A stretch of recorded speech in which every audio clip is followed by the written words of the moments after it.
마태복음 21장 18절을 다 펴서 같은 목소리로 함께 읽겠습니다. 22절까지 같은 목소리 읽습니다. 18절. 이른 아침에 성으로 들어오실 때 시장하신지라 길가에서 한 무화과 나무를 보시고 그리로 가사 잎사귀 밖에 아무것도 찾지 못하시고 나무에게 이르시되 이제부터 영원토록 내가 열매를 맺지 못하리라 하시니 무화과 나무가 곧 마른지라.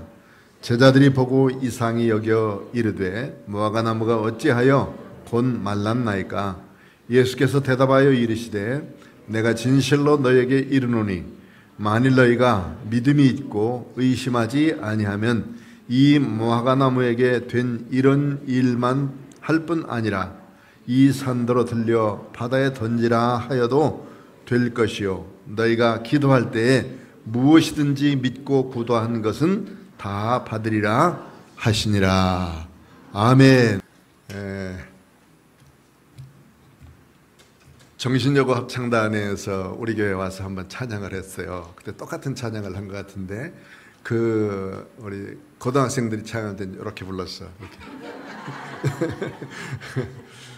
이렇게. 그래서 제가 자연스럽게 고개가 흔들렸는데 참 하나님이 영광 받으신 줄 믿습니다. 또 우리들도 늘 믿음으로 찬양하면서 하나님 앞에 아름답게 우리 자신들을 드리며 또 하나님이 기뻐하시는 믿음의 삶 잘 살기를 주의 이름으로 부탁드립니다. 우리 서로 한번 인사합시다. 함께 예배드리게 돼서 감사합니다. 이렇게 옆에 사람하고 복 많이 받으세요. 은혜 받으세요. 건강하세요. 축복 많이 받으세요. 뭐 이런 거 많이 해도 돼요. 괜찮아요. 그 오늘을 위한 기도를 제가 처음 교회에서 한번 불렀을 때 그런 얘기를 했어요. 제가 수련회 한번 갔었는데 전혀 찬양할 것 같지 않은 친구가 하나 있었거든. 그런데 그 친구가 찬양을 하는데 자기가 와서 하겠다고 그래가지고 이 찬양을 했어요. 그런데 제가 너무 감동이 돼가지고 이 찬양을 교회에 와서 한번 했는데 여러분 카톡 한번 열어보세요. 교회에 보면 거기에 양무리 교회에 보면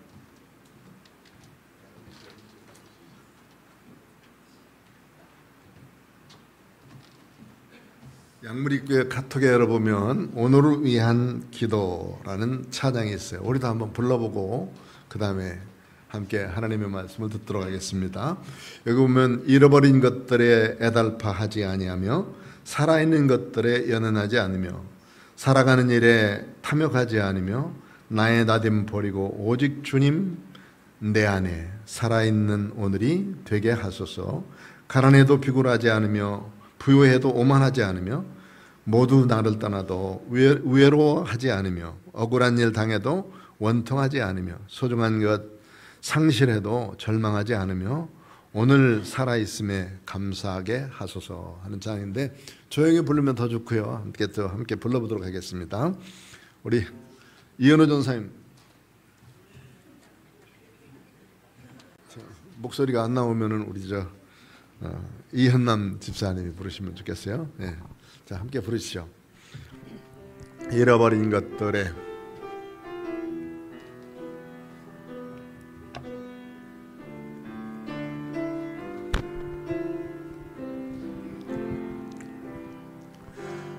잃어버린 것들에 애달파하지 않으며 살아있는 것들에 연연하지 않으며 살아가는 일에 탐욕하지 않으며 나의 나됨 버리고 오직 주님 내 안에 살아있는 오늘이 되게 하옵소서. 가난해도 비굴하지 않으며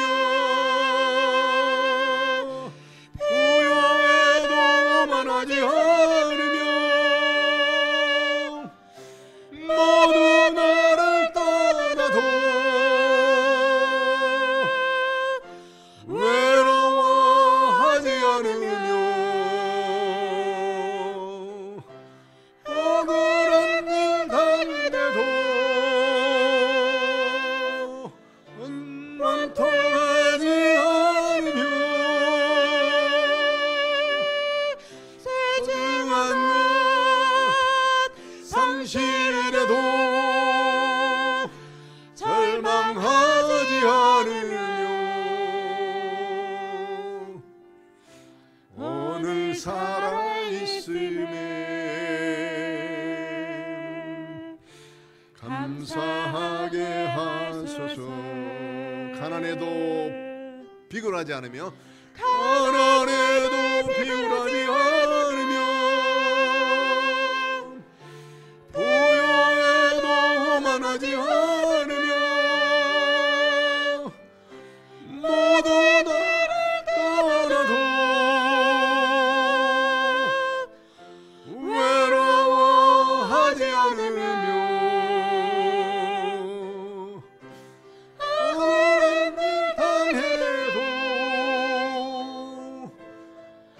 원통하지 않으며 소중한 것 상실해도 절망하지 않으며 오늘 살아있음에 감사하게 하소서. 오늘 살아있음에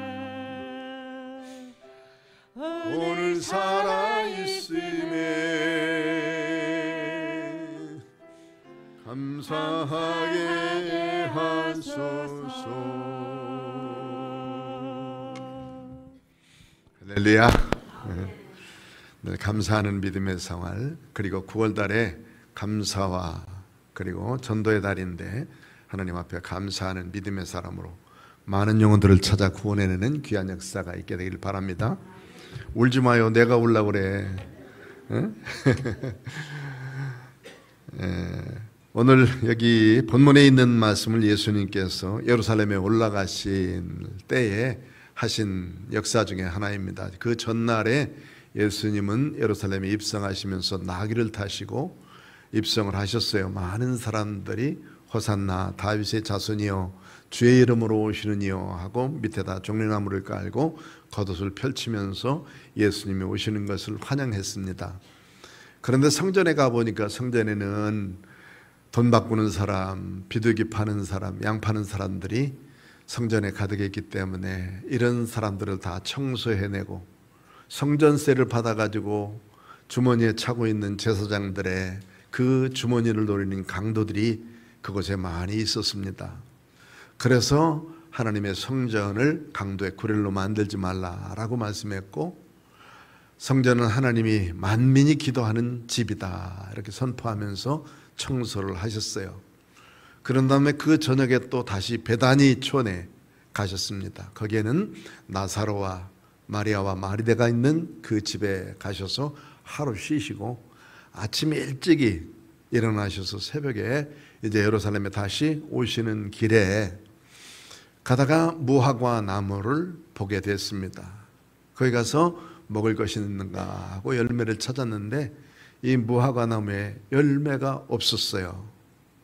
그래서 주님이 그 무화과 나무에게 말씀하시기를 이제부터 이 무화과는 이제부터 영원토록 내가 열매를 맺지 못하리라 하고 19절에 보니까 이렇게 말씀하셨어요. 그랬더니 곧 무화과 나무가 말랐다 하는 말씀이고, 이 일에 대해서 제자들이 예수님께 묻습니다. 이런 일이 어찌 일어날 수 있습니까? 라고 물었더니 예수님께서 내가 진실로 너에게 이르노니 만일 너희가 믿음이 있고 의심하지 아니하면 이 무화과 나무에 되어진 일뿐만 아니라 이 산더러 옮겨서 저 바다에 던지라 해도 되어질 것이다 라고 말씀해 주시고, 22절 보면 너희가 기도할 때에 무엇이든지 믿고 구하는 것은 주님께서 다 주신다 하면 다 받으리라 이렇게 약속을 해 주신 말씀이에요. 무화과에 대해서는 성경에 무화과라는 단어를 찾아보면 58군데에 나옵니다.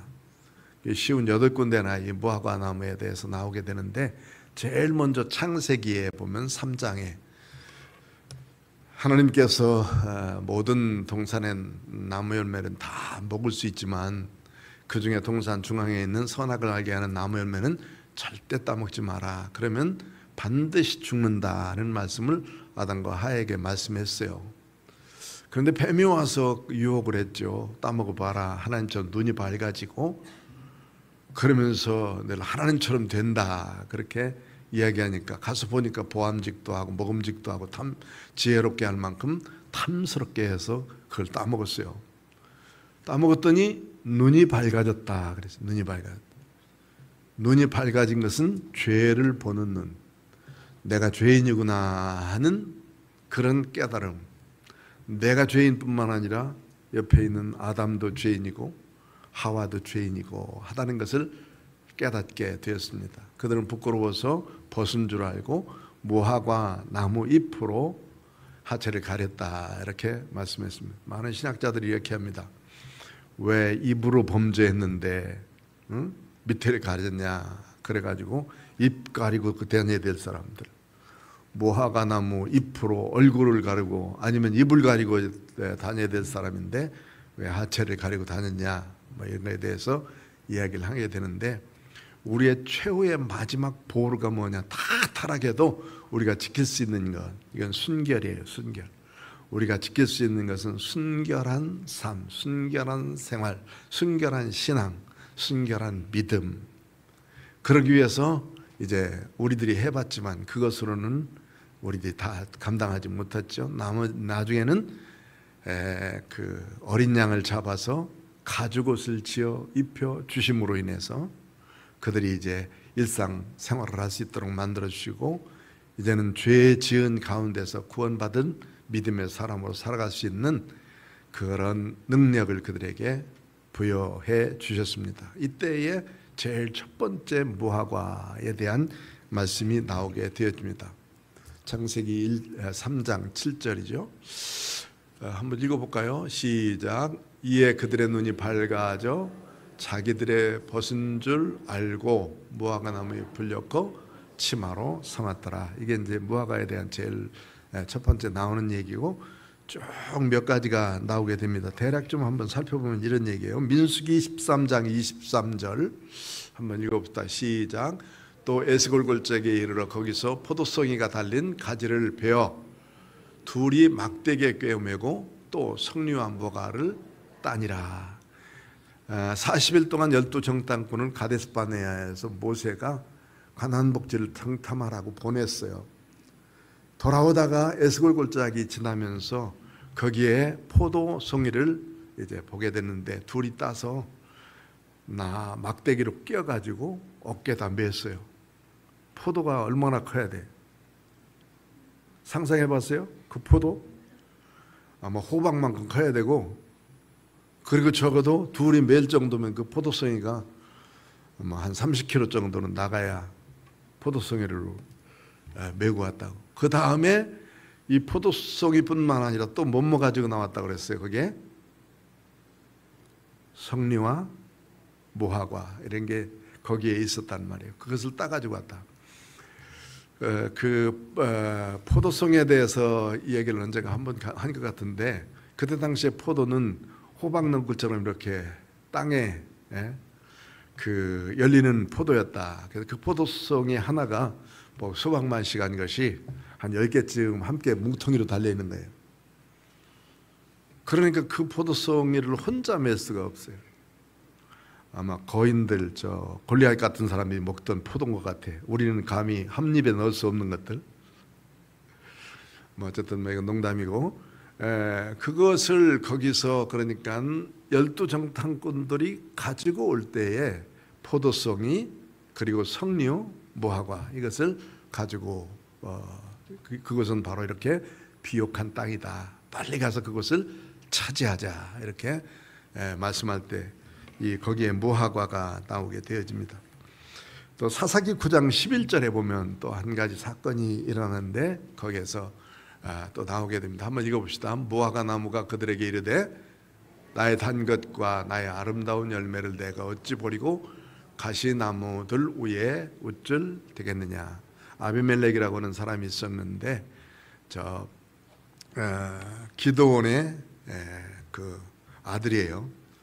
그런데 기드온은 백성들에게 말하길 나는 너희들이 왕도 되지 않고 내 아들도 또 왕이 되지 않을 것이다 라는 말을 얘기했어요. 그래서 나를 통치자 삼으려고 하지 말고 하나님을 섬기면서 하나님이 우리의 자신들의 통치가 되도록 하자, 이렇게 기드온은 말했는데, 그 아들 이 세겜 사람 아비멜렉이라는 사람이 자기가 왕이 되겠다고 형제들을 한 자리에다 다 불러 모았어요. 그리고는 그 형제들을 한 자리에서 다 쳐 죽여버렸어요. 70명. 그런데 제일 말째하고 요담이라는 사람이 살았어요. 요담이라는 사람이 살아서 그 아비멜렉이 왕이 돼가지고 저 밑에 세겜 땅에서 하고 있는 일들을 보니까 너무 기가 차단 말이에요. 그래서 그 세겜이 보이는 산에 올라가가지고 소리 지르는 거예요. 그때 비유를 들어서 이 얘기하죠. 감람나무에 가서 우리들 나무의 왕이 되라 했더니 이 거룩한 기름, 이 직분을 내가 버리지 않겠다 그러면서 거절을 했어요. 무화과나무한테 가서 이렇게 똑같이 얘기했더니 나의 단 것, 이 좋은 열매가 있는데 나는 이 직분 버리지 않겠다. 포도나무에 가서 얘기했더니 나도 이 직분 버리지 않고 여기서 난 새술, 이것을 인해서 사람이 기뻐하고 하나님은 영화롭게 드리는데 이 직분 버리지 않겠다. 네 번째 나무가 뭐냐면 가시나무에게 가가지고 우리들의 왕이 되라 했더니 나를 왕으로 삼으려면 내 그늘 밑에 거하라는 거예요. 가시나무 그늘 밑에 거하면 뭐가 생길 것 같아요? 가시한테 찔릴 거고 상처나고 피나고 맨 그런 것밖에 더 있겠어요. 그런 꼴로 지금 아비멜렉이라는 사람이 왕이 돼서 통치하라고 그러니 이게 얼마나 우스운 꼴이냐 하면서 비유를 들어서 얘기한 말씀 중에 거기에 무화과 나무라는 것이 나오게 돼요. 성경은 무화과 나무가 얼마나 이스라엘 사람들이 가까이 있었는지를 잘 말씀해 주는 표현들이기도 한데, 열왕기상 4장 25절 보면 더 가까이에 있는 말씀이 있어요. 한번 읽어봅시다. 시작. 솔로몬이 사는 동안에 유다와 예루살렘이 단에서부터 브엘셰바에 이르기까지 각기 포도나무 아래와 무화과나무 아래에서 편안히 살았더라. 아멘. 이거는 솔로몬이 사는 동안에는 솔로몬이 통치하는 기간 동안이니까 그 기간 동안에 좀 튀어나요. 내가 잘 기억하지 못하니까. 단에서부터 저 브엘셰바까지. 단은 이스라엘의 제 꼭대기야. 브엘셰바는 저 밑쪽 남쪽이고, 그러면서 그들이 각각 포도나무 아래와 무화과나무 아래에서 편안히 살았단 말은, 우리들 시골집에는 대략 마당에 가면 대추나무 하나씩 있죠. 밤나무 하나씩 있죠. 감나무 있죠. 여러분들 혹시 뭐 시골 안 사는 사람도 모르지만 시골 고향인 사람들은 대부분 다 가면 하나씩 있어요. 그 밑에서 뭐 여름새 같은 데는 목을 펴놓고 둘러앉아가지고 거기서 뭐 도란도란 얘기도 했고, 그 다음에 감자 삶아서 함께 나눠 먹고 참외 깎아 먹고 수박 잘라 먹고 그런 거 다 했잖아요. 그 일상 속에 그 감나무 밑에서 살았고 대추나무 밑에 살았고 밤나무 밑에서 살았어요. 나무 밑에 다 그 울타리에 있었으니까. 이스라엘 사람들은 자기 집 울타리에 반드시 포도나무 하나씩은 있어요. 또 무화과나무 하나씩은 있단 말이죠. 그러면 집을 잘 짓고 난 다음에 울타리 치고 그 밑에서 살았다 했으니까 그들의 생활이 편안했다는 거예요. 편안했다. 솔로몬 시대 때 백성들까지 얼마나 편안하게 살았는가 하는 것에 대해서 말씀할 때 거기 무화과나무 아래에서 이 말씀을 생각해 보면서 그런 생각을 했어요. 우리 여기 조경에 있는 그 꽃밭에 가면 거기에 무화과나무 유현천 집사님하고 백양순 권사님이 기르던 나무를 거기에다 심어놨어요. 그런데 이 나무가 작년에도 재작년에 심어놨는데 작년에는 쭉쭉 키만 크는 줄 알았어요. 너무 키가 많이 커서 내가 잘라줬어요. 바짝 잘라줘가지고 올해는 좀 열렸겠지 하고 또 그냥 놔뒀어요. 그랬더니 가지가 왕성하게 올라오는데 너무 많이 오르는 거예요. 그래가지고 그 물을 틀려고 들어가다 보면 다 걸려. 그 가운데를 딱딱 잘라져 버렸어요. 그러고는 거기에 대략 그 정도면은 새순에서 열매가 맺으니까 이게 열매 하나 두 개는 정도 열어야 되거든. 그 열매가 안 여는 거예요. 그래서 어제 우리 백영순 권사님이 나무가 잘못했으니까 애미가 무화과를 사와야 된다고 그래서 저한테 무화과 나무 한 박스 사왔는데 누가 애미인지는 모르겠어요. 근데 이걸 잘라줬더니 이제 이렇게 제 꼭대기에 가봐요. 이제 잘 열렸어요. 이제 그거 익을지 안 익을지는 모르겠어요. 어쨌든 열렸어요. 한번 자극을 줘야 되는 거예요. 여러분 오이침이라는 거 알아요? 오이침? 오이가 이렇게 자라게 되면 반듯하게 자라는 것도 있고 빼딱하게 자라는 거 있어요. 빼딱하게 자라는 그 오이에게 지금처럼 이제 비닐에다 넣어서 반듯하게 기는 게 아니고 이런 때에 그 농부가 어떻게 하냐면 대나무를 가지고 우리 이쑤시개처럼 침을 만들어요. 그래서 이 이쑤시개로 그 꼬부러진 부분에다가 팍팍팍팍 찔러주는 거예요. 그러면 이 오이가 깜짝 놀래가지고 반듯해져. 이게 오이침이에요, 오이침. 자극을 줘야 돼, 자극을. 저것도 지금 이제 자극을 받았는지 열매를 맺혔으니까 이제 내년엔 또 보겠어요. 잘라야 될지 안 잘라야 될지 지금 고민이야. 아니면 저 시골로 파갈까 지금 생각 중에 있었는데. 그런데 그 밑에서 이렇게 늘 살던 편안한 삶을 산 것이 여기 무화과 나무와 이스라엘 사람들 아주 밀접한 이런 생활 속에 있는 거예요. 이뿐만 아니에요. 그 열왕기상 20장에 열왕기 하 20장 7절에 보면 한번 읽어봅시다. 시작. 이사야가 이르되 무화과 반죽을 가져오라 하며 무리가 가져다가 그 상처에 놓으니 나으니라. 이 사건은 히스기야 사건이에요. 히스기야가 아수르 사람들과 함께 얼마나 스트레스를 많이 받았는지 아수르 사내립이 쳐들어와 가지고 자기들을 정말로 괴롭혔어요. 히스기야 믿지 말고 다 우리에게도 돌아와라. 우리가 무화과와 포도를 너희들에게 줄 것이다. 히스기야가 준다고 생각하지 마라. 여호와가 준다고 생각하지 마라. 나한테 돌아와라. 이런 말을 계속해서 했거든요. 그런데 이 사내립이라는 사람이 항복해라고 항복문서를 아예 편지로 써줬어요. 그 문서를 가지고 성전에 나가서 하나님 앞에 간절히 히스기야가 기도했어요. 하나님 보십시오. 저들이 와서 우리를 이렇게 위협하고 있습니다. 우리를 건져주십시오. 다음 날 쳐들어와야 될 날인데 사내립이 그 저녁에 자기 그 도성인 니느웨에 문제가 생겼다는 거예요. 아수르에 지금 쿠데타가 일어나서 왕을 배반하고 있으니까 돌아가서 평정해야 되겠다 해서 사내립이 그 쿠데타를 평정하기 위해서 돌아갔어요. 다음 날 쳐들어와서 예루살렘을 다 그냥 전부 다 점령하려고 그랬는데, 그러고는 그는 가서 거기에 자기 평정하려고 하다가 자기 아들들에게 결국은 살해당해서 죽고 말아요. 이 사내립이. 그리고는 이 사내립이 죽으면서 그 저녁에 남아있던 많은 군인들이 어떻게 죽였냐면 자기들끼리 서로 막 쳐서 죽였거든요. 왜 그러냐니까 이 방패를 만들어 놨는데 방패가 뭘로 되어 있느냐면 물소 가죽으로 되어 있어요. 물소 가죽으로 다 되어서 만든 아주 방패인데, 이 방패를 그날 저녁에 쥐들이 나와가지고 그걸 다 쏘아버렸어요. 그리고 활 시위 당기는 그 활줄 이거까지 다 끊어버렸어요.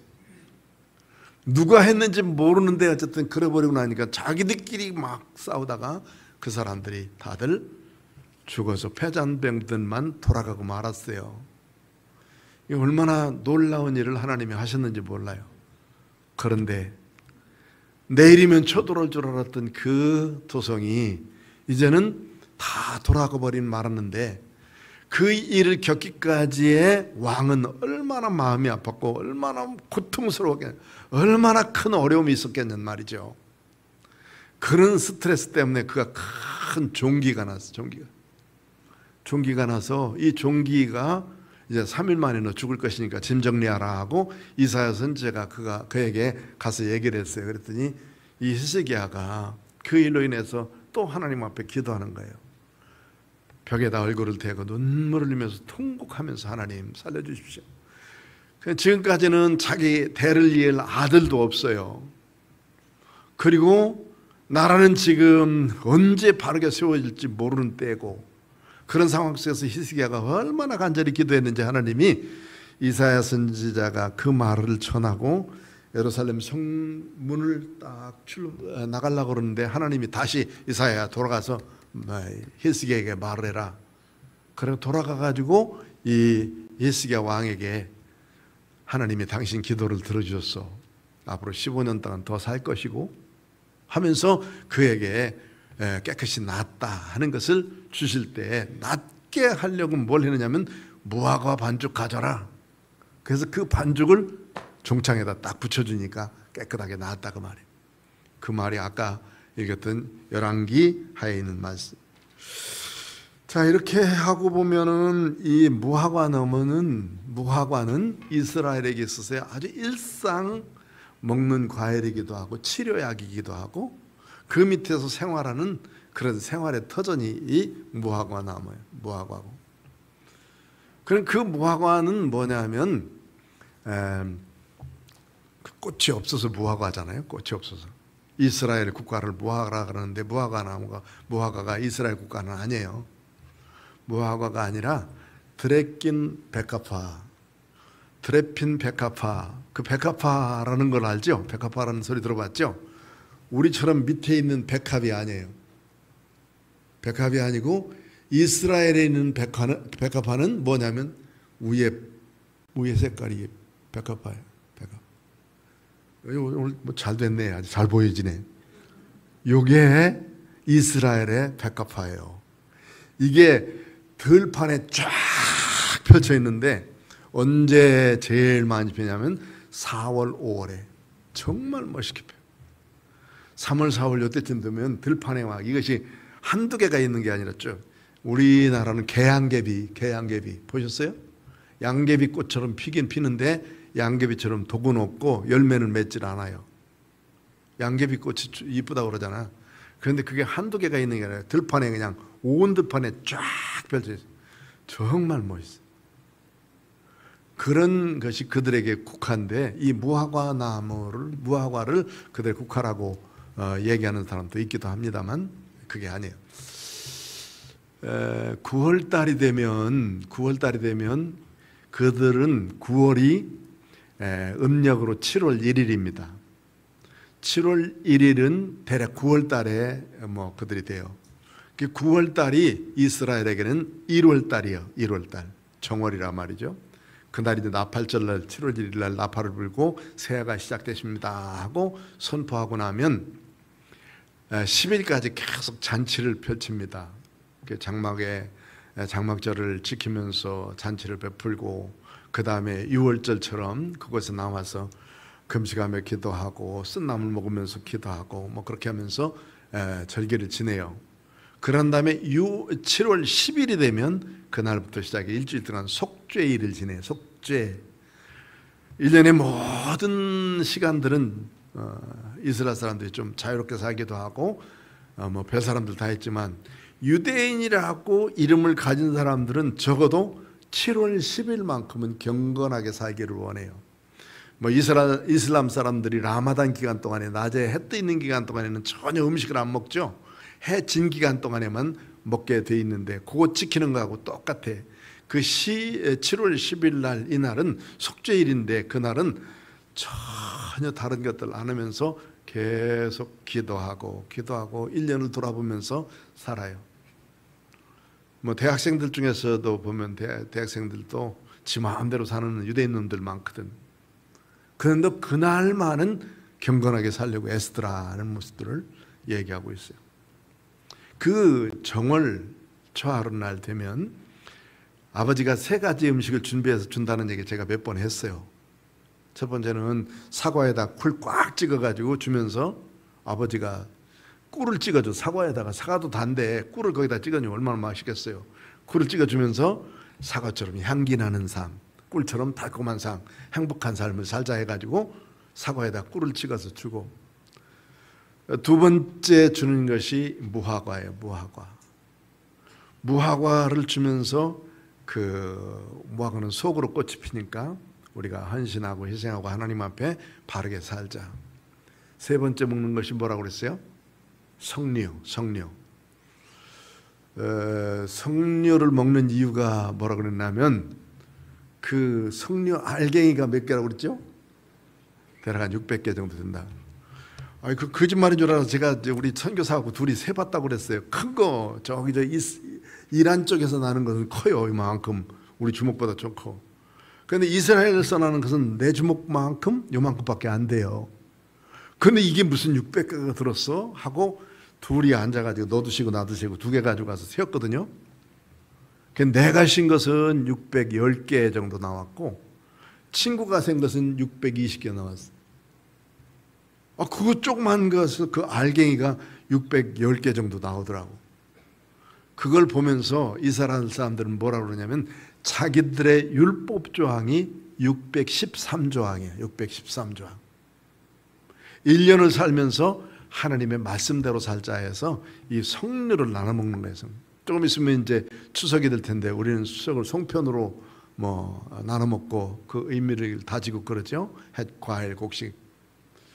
그 사람들은 이렇게 1년을 준비하면서 3가지 과일을 나눌 때 꼭 무화과. 지금이 무화과 아주 좋은 철이에요. 지금 좋은 철.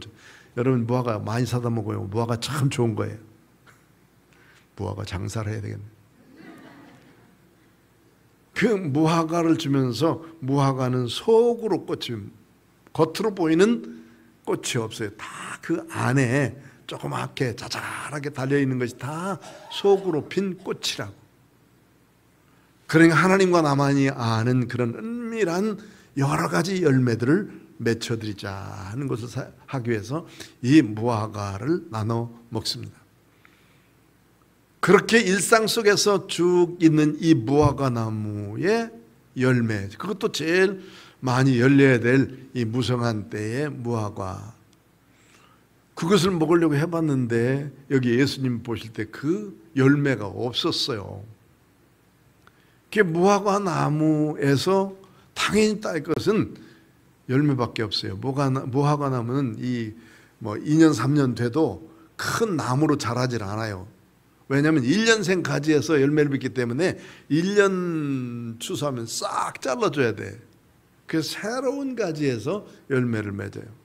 높이 자란다 해도 우리 키 2배 정도는 자라지만은 더 이상 자라질 않아요.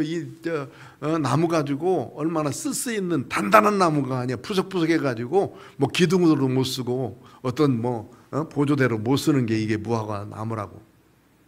그런데 무화과 나무를 심는 이유가 뭐냐면 그늘을 맺고 열매를 맺기 위해서요. 열매를 따기 위해서 이 무화과 나무를 심지 어떤 다른 재료로 심는 게 아니에요. 포도나무도 마찬가지잖아요. 포도나무도 똑같아요. 포도나무 가지를 가지고, 나무를 가지고 받침이나 이런 거 해보셨어요? 다 나머지는 다 걷어다가 불태워버리고 말아요. 포도나무도 1년생 가지에서 열매를 맺기 때문에. 그러니까 이 무화과 나무를 심는 이유는 열매를 따기 위해서인데, 열매가 안 맺혀 있으니까 그 나무는 예수님으로부터 저주를 받을 수밖에 없었다 이 말이에요. 열매 없는 무화과 나무. 예수님이 찾으시는 게 뭔가?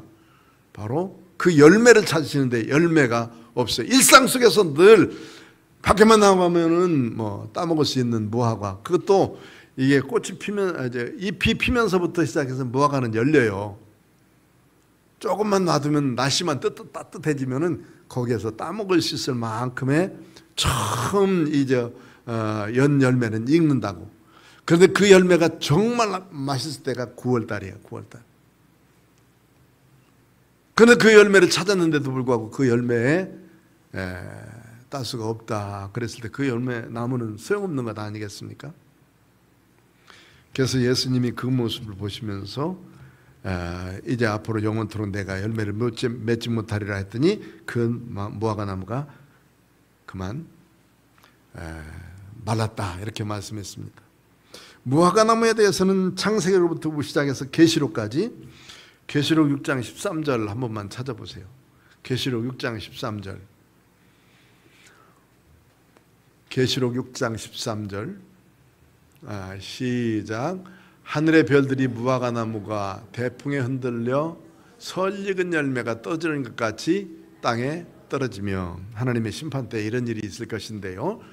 하늘의 별들이라는 말, 별은 주로 하나님의 교회의 지도자들이에요. 계시록에서 말하는 무화과나무가 바람 불으면 열매들이 꼭지가 현찮기 때문에 다 떨어져 버려요. 그러듯이 우수수 떨어지고 만다.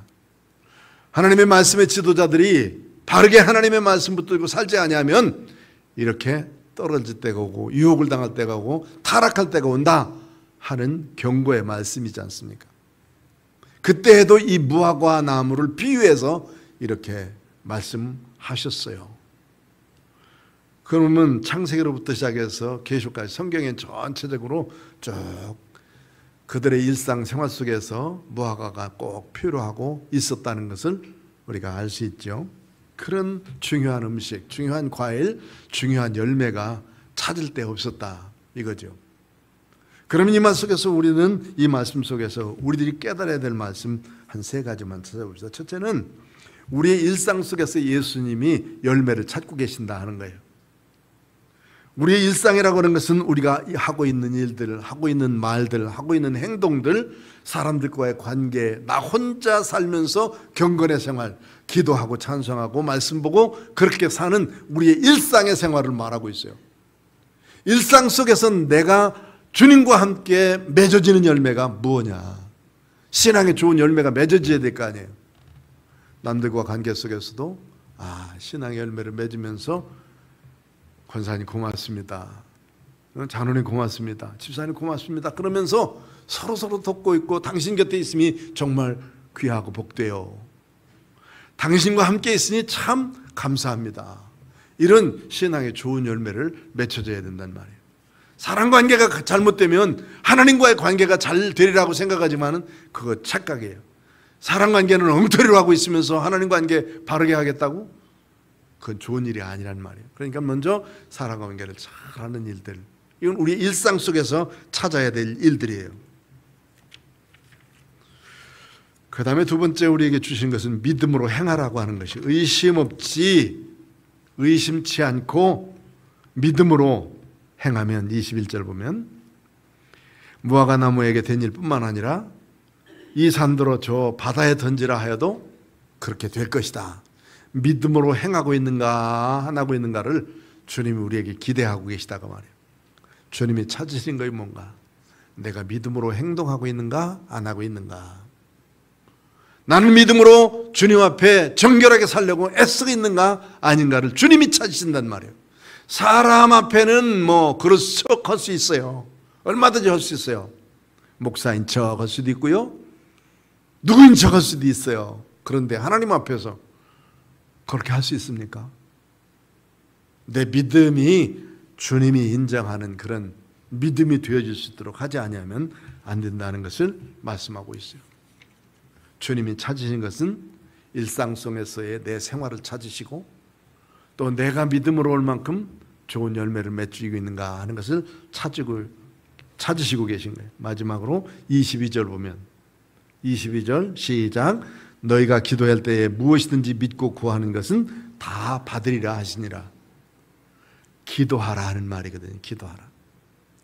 하나님 앞에 기도하는 것은, 주님의 이름으로 기도하는 것은 다 받는다 하는 거니까 믿고 기도해 보세요. 믿고 안 될 것 같지만 안 되니까 기도하는 거지. 안 되려고 하니까 되라고 기도하는 거고, 내 능력으로 안 되니까 하나님 앞에 매달리는 거고, 내 힘으로 안 되니까 주님 앞에 기도하는 거예요.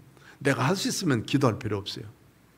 조금 있으면 다 될 건데, 그러나 안 되기 때문에, 못하기 때문에, 할 수 없기 때문에, 그러나 할 수 없거든요. 무슨 말이냐? 믿는 자에게는 능치 못함이 없다. 주님이 그렇게 말씀하시면서 기도하라고 가르쳐주고 있어요. 오늘 주님이 찾으시는 것, 무화과 나무의 교훈을 우리가 들으면서 세 가지, 내가 일상생활 속에서 주님이 찾고 계신 그런 열매를 맺고 있는가 한번 살펴보고, 믿음으로 열매 맺는가, 기도의 열매를 맺고 있는가, 오늘 깊이 이 생각을 하면서 이 9월달을 은혜 가운데 지내고 우리의 생을 하나님 앞에 온전하게 드려지는 믿음의 사람들이 다 되어주시기를 주의 이름으로 부탁드립니다. 기도하겠습니다. 고마우신 아버지 하나님, 감사합니다. 오늘도 하나님의 생명의 말씀을 들었습니다. 우리에게 주신 귀한 생명의 말씀, 무화과 나무와 같이 열매 없을 때 우리는 넘어질 수밖에 없고 쓰러질 수밖에 없고 버려질 수밖에 없는데, 그러나 열매 있길 원합니다. 믿음의 열매, 기도의 열매, 그리고 우리의 일상의 열매를 잘 맺혀드리는 믿음의 사람들 되도록 축복하여 주옵소서. 예수님 이름으로 기도하옵나이다. 아멘.